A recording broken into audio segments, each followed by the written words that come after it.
Арангаа аймагт тамилтаар ажиллаж байх үедээ Баялаг хангаас ор дундын хоршооны гишүүн зарим малчинтай уулзаж ярилцлаа.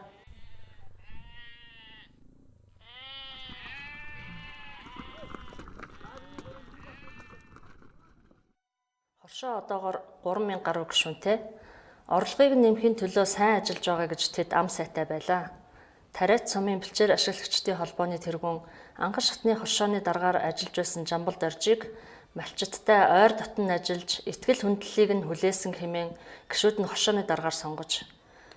Ногоон алт төслийн дэмжлэгээр хоршооноос малчдын хотод сарлагын хөвөр самнах сургалт явуулж эхлэх үед килограмм нь 500 төгрөг байжээ.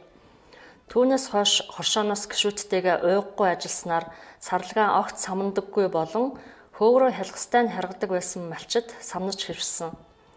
Ингэж үндэсний үйлдвэрт нийлүүлдэг хөврийн хэмжээ нэмэгдэж чанар сайжирсан байна.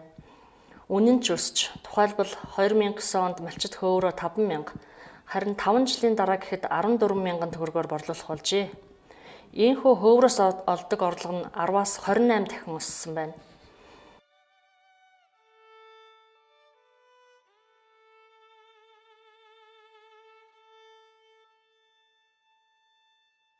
Бидний хэтийн зорилго бол энэ бэлчээрийг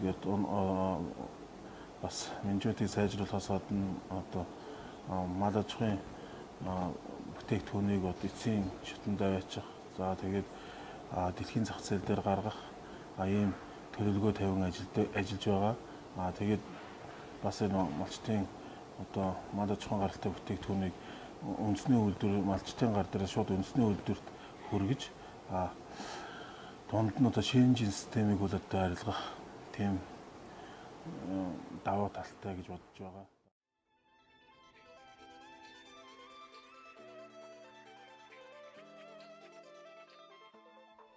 Хоршооны ажлын амжилтанд хувь хүний хичээл зүтгэл, итгэл даах чадвар маш их нөлөөлж байсныг малчид баталж байлаа. Гишүүд болон худалдан авагчдын дунд гүүр болон уйггүй сэтгэлээсээ ажиллаж буй хоршооны залуу даргад итгэх итгэл улам бэхжиж, хамтрах хүсэлтэй үйлдвэрийн тооч нэмэгдсэн байна. Улмаар дотоодын төдийгүй гадны компаниуд ч Баялаг хангаас хор хоршоог найдвартай түншээр тооцох болов.